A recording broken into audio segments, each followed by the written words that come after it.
We do have some awesome guests coming off of a huge win, probably the biggest win, their tier of college football that I can personally imagine, taking down the former national champs. So we'd like to welcome Abe Swanson, Cade Peterson. Guys, thanks for joining us. Really appreciate it. How are we feeling after this weekend? Go for it, Cade. All right, man.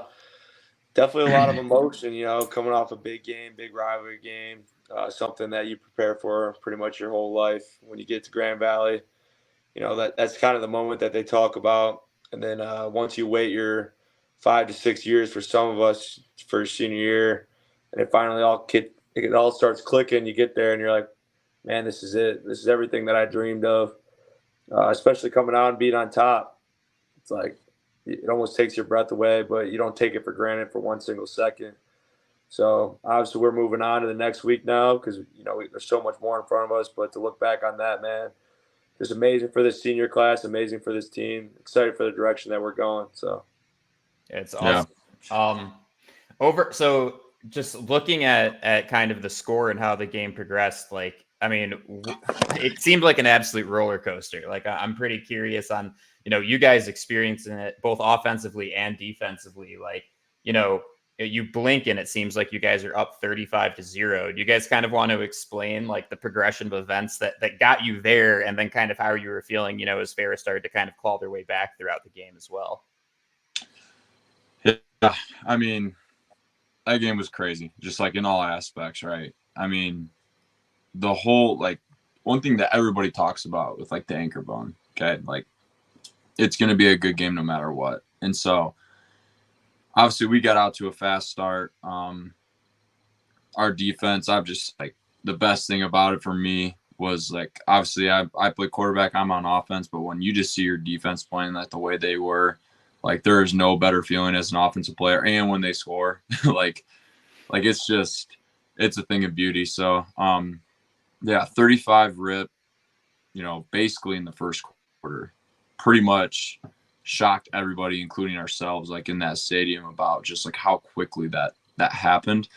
But credits Ferris, like they're a good team, 2-time defending national champion. Like they're gonna find their way back into a game like that, and they did. And Abe kind of touched on it, and Coach Wooster's been preaching it, but like it just kind of shows the resiliency of this team, the mindset of this team. Like we have a very resilient group who is great at responding to adversity, and that looks in different ways each and every week. So it was awesome. Yeah, it was an awesome environment. I was there obviously watching a really cold play, watching these guys play. I've been to plenty of games over the last few years, but every single time that, whether it's at Ferris, whether it's, at Loveland Stadium, this game is like, it just feels different. Like, I mean, it's Division II football, and it feels like as big as any game in the country that week. And, obviously you guys have played in plenty of these big time matchups. You played in playoff games, but there's always something different about that anchor bone game. My question to you guys, first of all, the matching shirts, obviously, leader of the offense, leader of the defense. It's like great minds think alike. But I'll start with Abe, and then Cade, you can answer kind of the same question. You guys have both been the leaders, respectively, of the O and the D for the last few years at Grand Valley. The team's had a lot of success. You got a new head coach this year as your overall leader. What has that transition been like? Obviously, you guys are still the leaders of the O and the D, but a new face of the team at the head coach. Like, what has that been like, and how have you guys kind of helped? And how has Booster helped you guys transition into this next chapter of Grand Valley football? Yeah, I'd say for any college program, definitely a tough transition. When you find out that your head guy's leaving, a lot of questions go in the air, a lot of doubts, a lot of hopes, but then you kind of get to the point where as a leader, you kind of have your set mind on who you want to be the next guy, who you'd enjoy taking over. But, there's no 100% guarantees. The athletic administration, they can go any which way route they want. So once you settle in, once we found out that Coach Wooster was the head coach in January, I was talking to all the seniors. I was like, hey, this is exactly where I want to be. Like, we put in all these years together. Like, we're going out strong. Like, this doesn't change anything about this team other than the guy leading it. And, man, when Coach Wooster stepped in, I knew from that very first meeting, like, this is the right fit. This is the right guy. I mean, the voice, the man, like everything about him just represents what GV football is all about. He embodies what it means, like what Grand Valley football is all about. And he just takes it to the next level, man. All of his sayings, everything that he does, it's just someone that you want to follow. And obviously I didn't get much of that because, I wasn't very close with Coach Wooster before. Obviously, him being the offensive line coach, very few interactions, just here and there, chats. But then once he took over, I could just tell that the way he feels about his players, I mean, that's going to carry on. That's going to levitate him to the very next level, whatever he decides to do. But, man, he is the right guy for this job. So that transition, like once it was all set in stone, very smooth for this class. I give a lot of credit to our leadership, especially Coach Wooster, our assistant coaches. Not a ton of changes here and there on the defense, but, we're just rolling. And those guys are bought into what Coach Wooster's all about, what this team's all about. And I think a lot of those values were passed down from Coach Mitchell. So it's not all washed away. It's something that you're used to. It's just different wording, different verbiage. Once you buy into it, it's setting with you for the rest of your life. Yeah. I mean, like, Abe did a pretty good job of explaining it, but like I had a unique experience with it just because, I was around Coach Wooster every single day in practice last year and the year before, right? Being the O-line coach. And, it's unique because you don't usually hear about position coaches solely, right? Not coordinators, like jumping to a head coaching position, let alone at a place like Grand Valley, at a quality program that's been around for a while and has continued success. But, the second what Abe said, man, like it's just, it was weird because it just felt right. Like I remember Abe texting me just kind of back and forth, picking each other's brains about it, just about, you're with a guy who recruited you, took a chance on you at 18 years old, brings you into a program and turns you into a really good football player and a really good leader and a really good man. And then he makes a decision that benefits himself and credit to Coach Mitch. It's awesome that he's there. And then you're kind of like, all right, what do we do now? Like, what do we expect? Are they going to bring somebody else? What kind of, like, you're so used to certain things that happen on a day-to-day, schedules, meetings, how practice is structured. It's just like a lot of stuff that people don't really think about. And, Coach Wooster's been living up to the expectation plus more, in my opinion. Like, it's just been awesome to have him around, and he brings a unique spark to the room whenever he walks in, and it's just been an amazing year so far. So it's awesome. I'm going to kind of echo Mark's question here, but, also kind of give you guys the opportunity to flex your college stats a little bit. You guys have been in the program for a long time. Obviously, you guys have done some incredible things while you're there. Along with the coaching transition, like what role has, senior leadership played on this team? You guys being there for so long. I'm sure a lot of people look up to you. And, when it comes to just setting the tone in practice and winning, the game that you guys won this past weekend, like what role do you feel like that's, played, you guys being there the past 5 years and being able to get it done this year? Yeah, I'll steal this one at first, just because I feel like Abe and we've talked about this before. It's unique because like we've kind of been in leadership roles for a couple of years now. And, on a football team, there's like kind of two tiers of leadership. There's your leadership and then there's your seniors and their leadership. And they're two different things, and they kind of mesh, they kind of don't. But, it's been awesome because as a younger leader on the team, you kind of have the best of both worlds. You are playing and playing for the seniors and respecting them and trying to do everything you can to have them have a successful last season, but also you're still making decisions and impacting the team as a whole while not being, the senior, the guy that's been there the longest. And so this year, it's just been awesome to be able to have this class that we've been together for 5-6 years now, have that full I don't want to say control because that's not the right word, but that full role of just being able to have everything that we want this season to be, being able to have the biggest impact that we possibly can. So yeah, I'd say like when you're since we've been on the leadership team for numerous years now, when you're a leader at like 20, 21, I'd say your voice doesn't travel as far as you think it does. There's some guys that may not listen to you, may not believe what you're saying just because, you're young, but you're put in that position because of the respect from others, the respect from your coaches. But when you get to, be our age, you're in that senior leadership role, I'd say your voice carries to almost the whole team. I know when Cade talks, I know everyone ears are locked in, eyes are locked in. When I talk, ears are locked in, eyes are locked in. And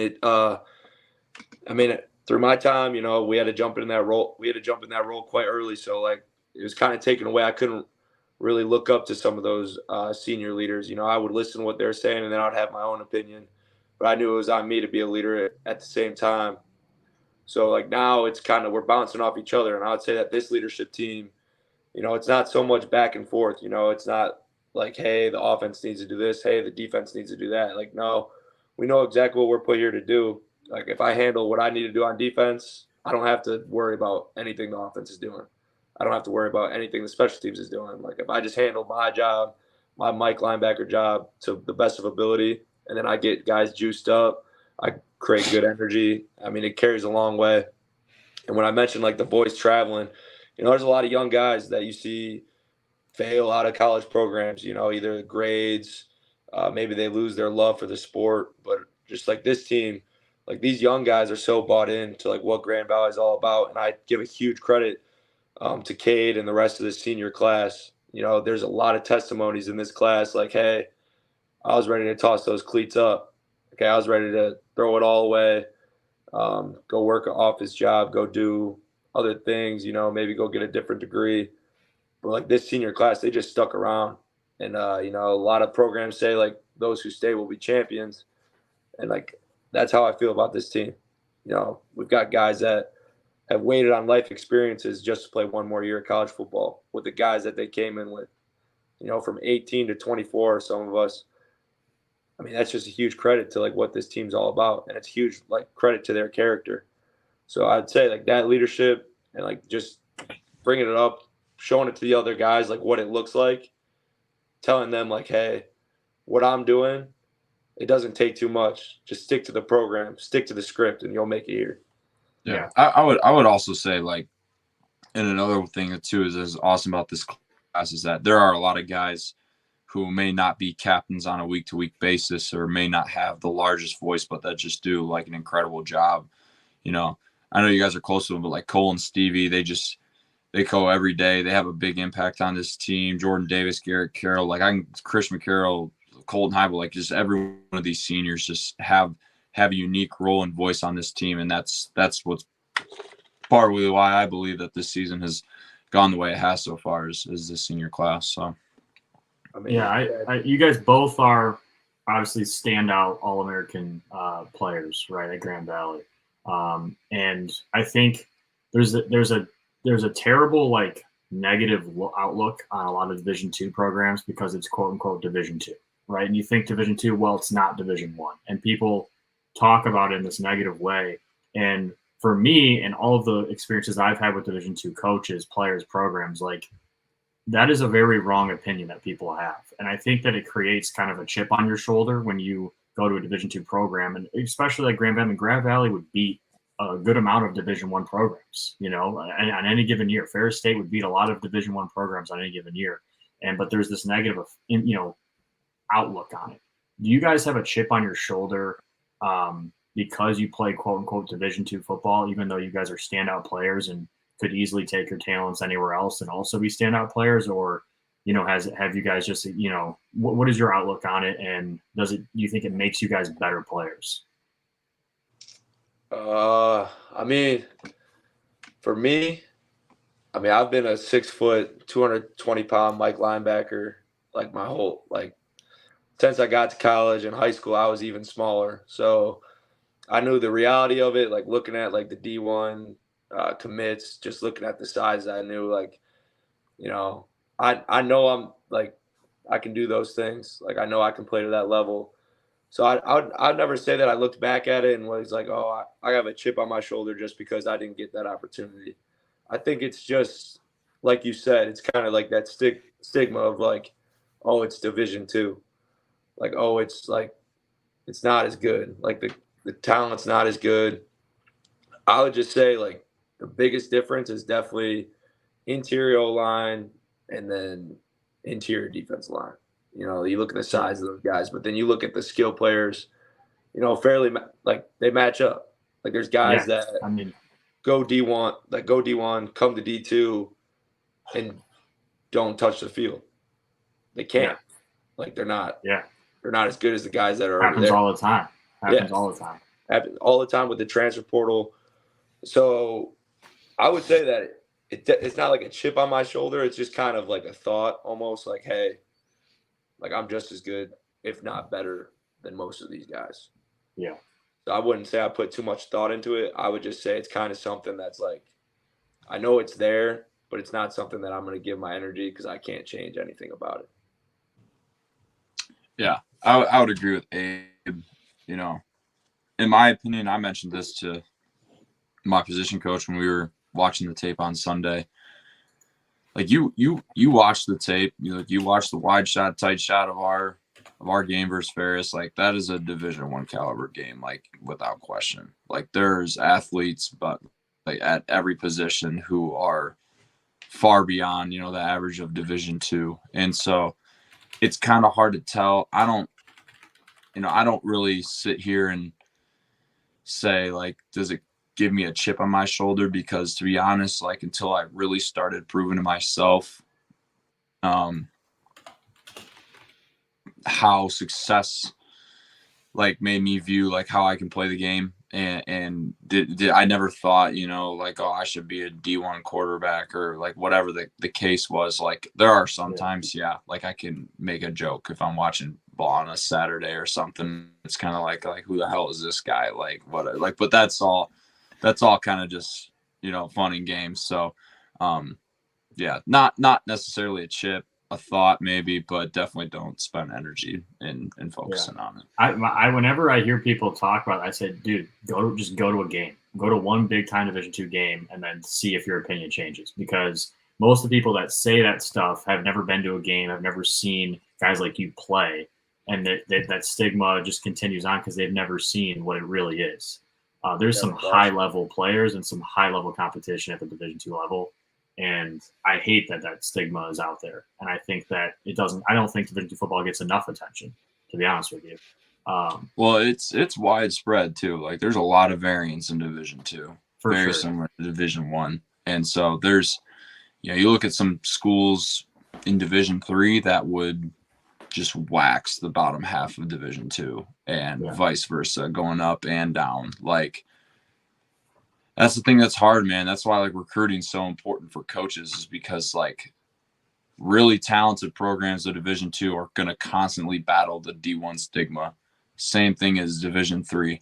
And then, vice versa, Division I school who may not have as much success is going to consistently try to prove why somebody, and I'm sure Abe had this, I had this, like why somebody should go to a Division I school who's going to go 500, 4-6, whatever the case is, instead of go 10-1, 11-0 in a D2. Like that's the unique part of football, in my opinion.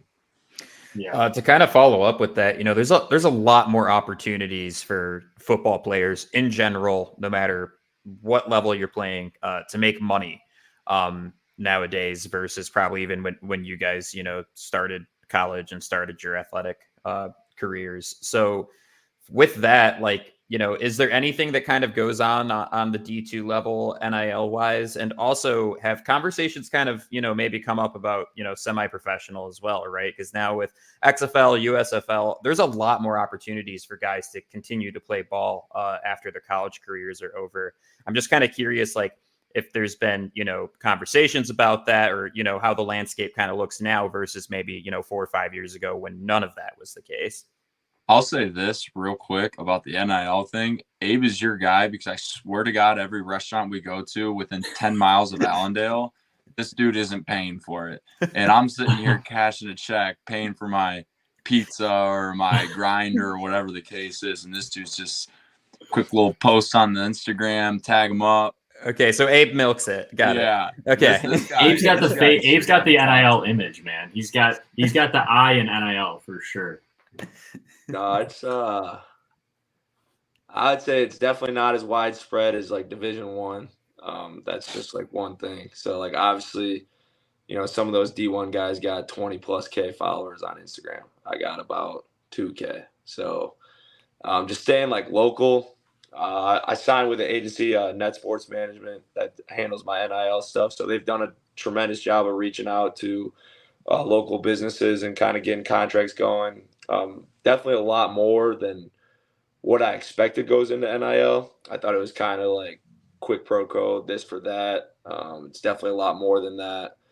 But everything has to be followed up with the school. Definitely a lot of regulations. I definitely wasn't a big fan of it at the start of it because I was like, dude, like some of these guys are getting paid more in college than they will like for the rest of their lives.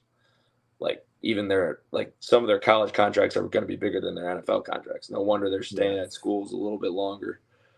But for me, I just think like if you have the opportunity, you might as well just like reap the benefits from it. It's not that hard to promote a local business, get something for it, whether it be like gear, some food. Definitely helps a lot of players at the D2 level because I know, when you have 36 scholarships spread out across 100 plus guys, it gets a little difficult. You don't have as much money. I know a lot of guys on our team like get side jobs, and it's really hard to work when you're trying to focus on winning championships. Really hard to focus on work when you got school, football, all these things are adding up. So I'll just say like it may seem daunting, but just kind of put your foot in the door and it will open up opportunities. I wish I would have known about it definitely last year, so I could have made some deals that would have been from last year to this year and kind of widespread because I think it does a tremendous job of like growing your name out there. And then like you mentioned, like the next level stuff, with the XFL, that merger with the USFL. Yep. I mean, I think football is just growing. I mean, if you look, we got like NFL games in Germany, over in London. Like they're trying to make. I personally feel like football. They're trying to make it like worldwide sport. They just like, put a flag football in the Olympics too. Yeah, trying to make it a worldwide sport. They're trying to get more people involved. So like those opportunities, and even like the NFL, like the league.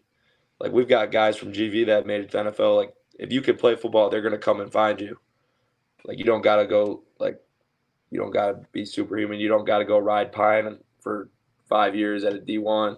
Go ball out at D2. Go ball out at D3. There's D3 guys in the NFL. Guys that came from JUCO in the NFL. They'll find you. You can play football. You can play football. Well, and like you said, like being a Division II college player takes just as much work as a Division I guy. And so the fact that college, the scholarships are spread thinner or whatever, like I think it's personally great that guys can still go and, be able to reap the benefits of that while they're still playing. And then, the semi-pro stuff, like it's no joke either. I mean, some of those guys are making like 40, 50, 60K a year contracts. I mean, there's a lot of people on this planet that I think would happily, play football for 60K a year. Exactly. Yeah. Like that's killer. So I'm glad to hear that it's, made its way down to D2 and that you guys are able to reap the benefits of that. It's awesome. I think the cool thing about like the whole idea, like the next level of football, having like these different levels, and then you look at, the different ways that guys find their way into the NFL, like there's obviously the draft, and then there's your undrafted free agent signees, multiple D2 guys whom we've even played against or played with, like had that opportunity. There's rookie camp invites, and, it all comes down to at the end of the day, like you got to go to camp, you got to play well, make the roster, make a practice squad. Like they don't care. And, I think it's cool because they give a lot of people opportunities. The NFL is adding their practice squad limitations to 17 guys now. The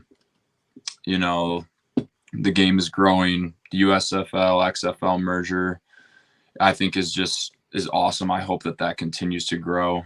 And then obviously, like there's like what Abe said, like if you can play ball, they're going to find you. There's professional coaches, scouts coming to our practices, watching some of the guys, and yeah, they're going to find you. But I think it's awesome. So yeah, Abe, you mentioned during your answer, championships, pursuing championships, and obviously Grand Valley has a culture of pursuing championships. They've won championships.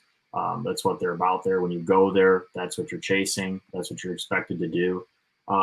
You guys have been contenders every year you've been there, and it's just every year you go into it, you think, okay, we got a chance to do something special. And obviously this year it's more of the same conversation. You guys are coming off beating the back-to-back defending champs, and obviously that's got to give the team a little bit of confidence moving forward that you absolutely can do it. What is the is it like an every single day thing you guys are talking about this? You guys just kind of go week by week, but obviously the end goal is there and has been there. Is it talked about? Is it you guys talk about it like we were just hanging out with the rest of the teammates? Do coaches mention it? Is there anything like any boards? Any messages written in the locker room like of this end goal of go win the whole damn thing? Or is it something that's just like a known thing? You don't have to talk about it and just take it a week at a time. I think for us, the past 3 years, I feel like we've been contenders. I think something for this team, there's that belief factor, right?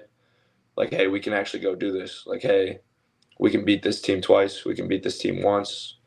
Doesn't matter. But for us, definitely this leadership, we can't look too far ahead. And we know that as a team. We all have our goals and what we aspire to do. But honestly, we just keep going week by week and day by day. There's no Wednesday practice without a productive Tuesday practice. Yeah. If you don't go out there every single day, every single opportunity you get, you can't look to travel down to Texas and win a national championship. If you can't focus on the day-to-day details, there's no way that you can make a trip down to Texas and win a national championship. So for us, just staying focused, and what it comes down to is just going 1-0 each week. We have a big mantra. It's 1 for 1, and it sticks to what we're talking about right now. But it's kind of you can break it down to even by a play. If you go 0 for 1 in a play, you miss an assignment. Go to the next one, execute your job, and just stay focused at the task at hand. Because I feel once you start looking too far ahead, once outside noise is kind of getting your ear, hey, we're booking tickets down to Texas, or hey, see you in Texas. It's you guys are missing the whole picture. If we don't beat Northern Michigan this week, there is no Texas. Right. There's no I was at halftime of this game, almost screaming hey, you got 30 minutes. But honestly, you have the very next play. That's what you have to be worried about. Once you get going down the timeline and start progressing these things out, none of the dreams that are right in front of you are going to happen. Yeah. Just a second, what he said, be consistently good. You just have to be consistent, and you can't fluctuate your energy, your motivation.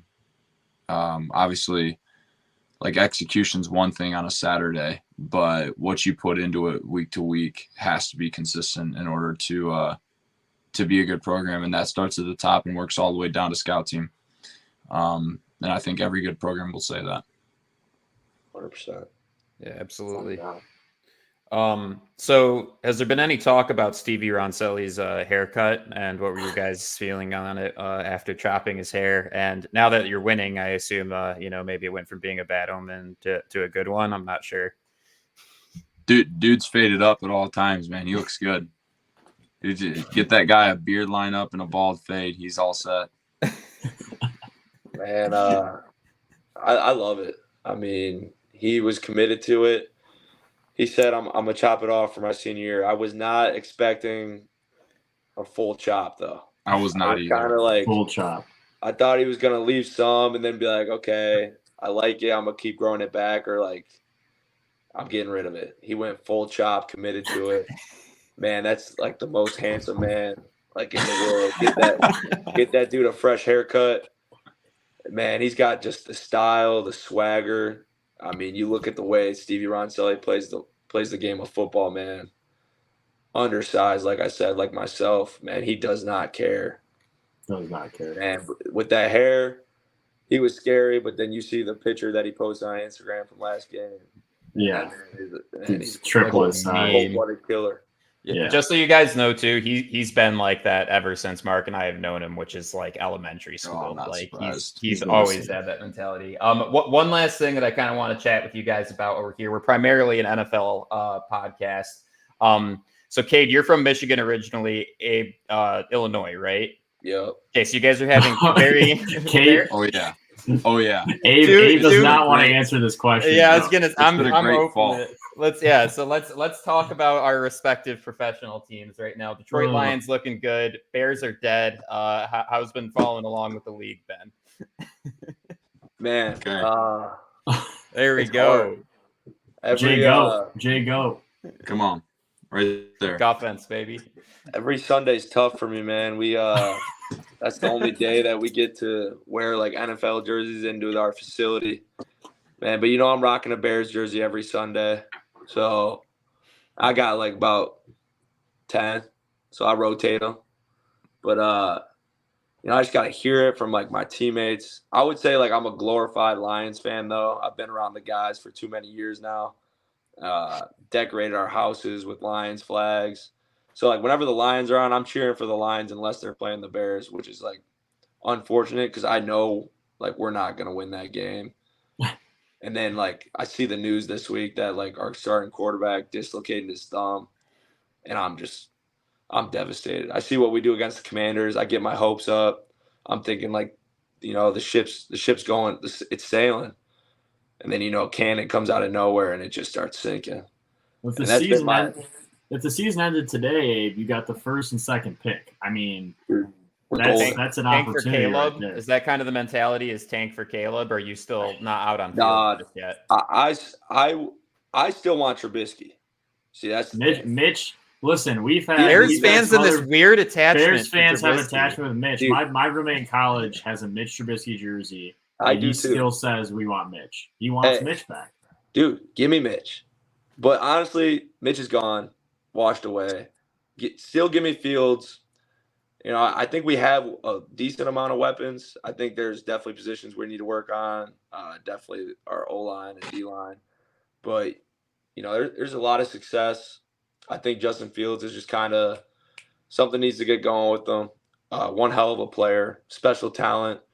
I know as soon as he goes somewhere else, like, he's taking over. That's what all Bears players do. I mean, Detroit teams as well. I mean, if you look at, former Detroit Pistons players or former Detroit Red Wings, usually win. Oh my God, Verlander, Scherzer is just the 1-2 right there. I can't get over it.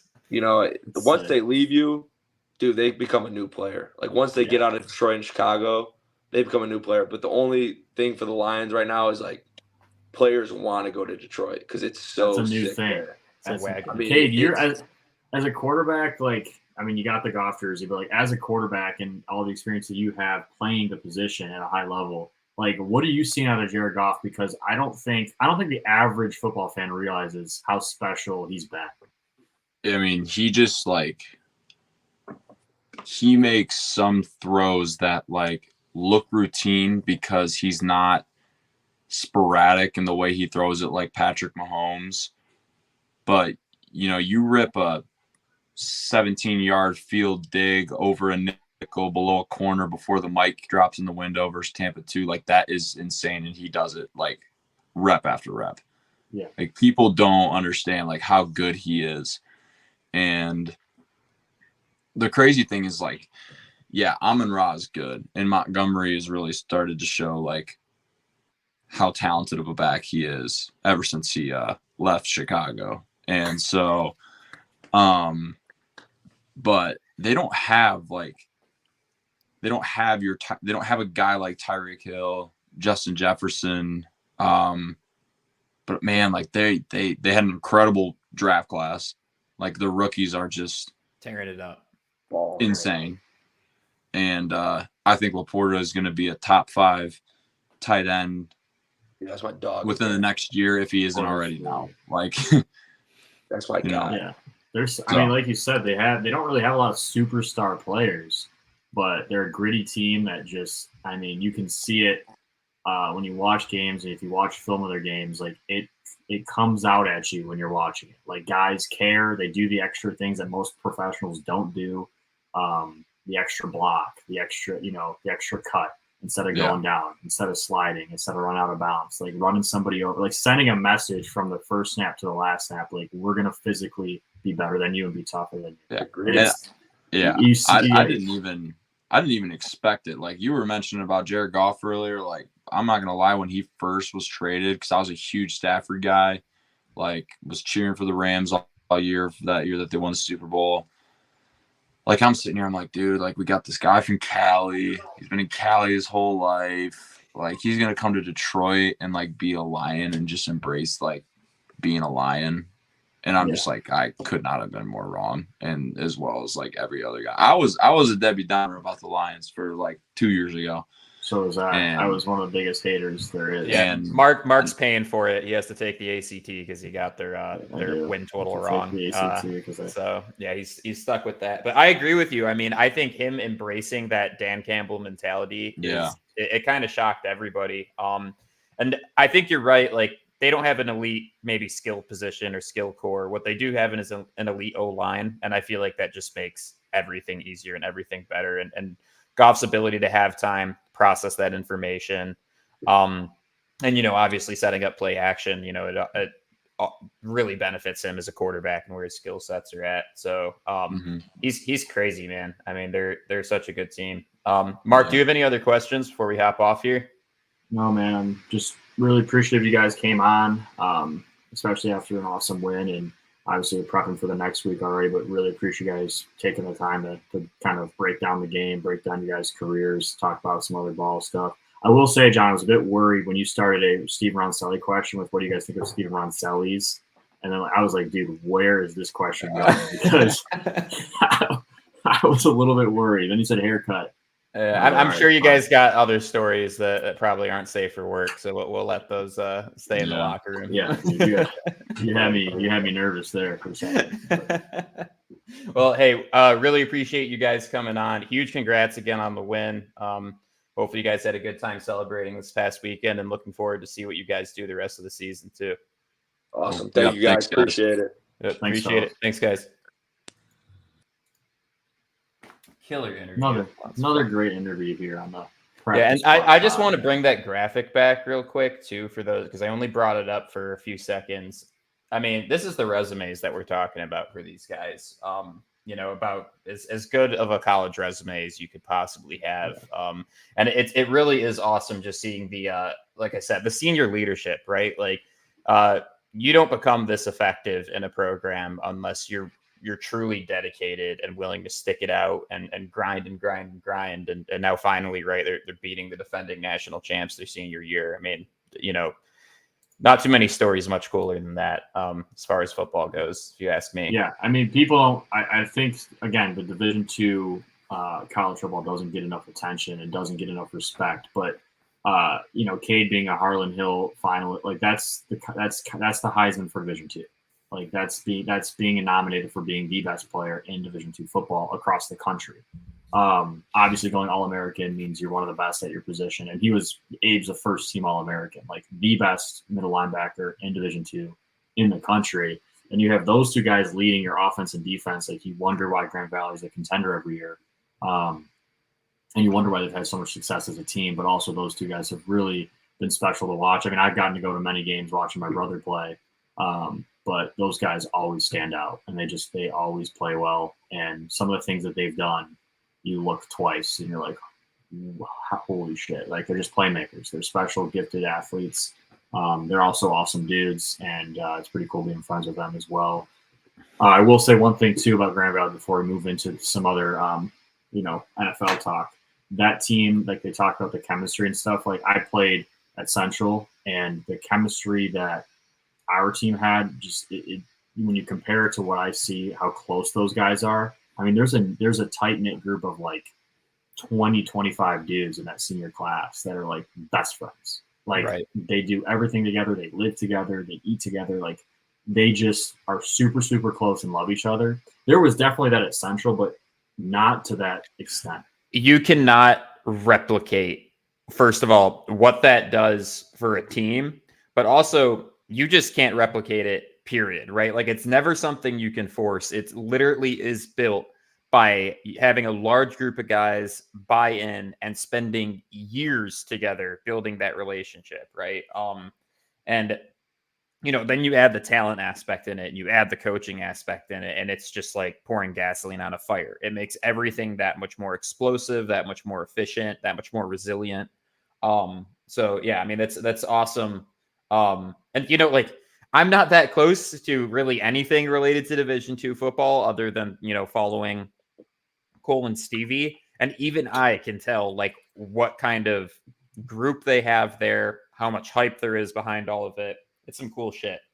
So thanks again to both of them for coming on and having a chat with us after, like I said, like a historic win. Like let's call it what it is. The awesome thing is there's a very high chance they'll see each other again in the Division II playoffs, which if both teams win out and both teams get in, it'll most likely be at Lover Stadium again. And when I tell you, John, I don't think you've been to a Grand Valley game, but when I tell you this college environment, I mean, they sit 16,000 people were at that game.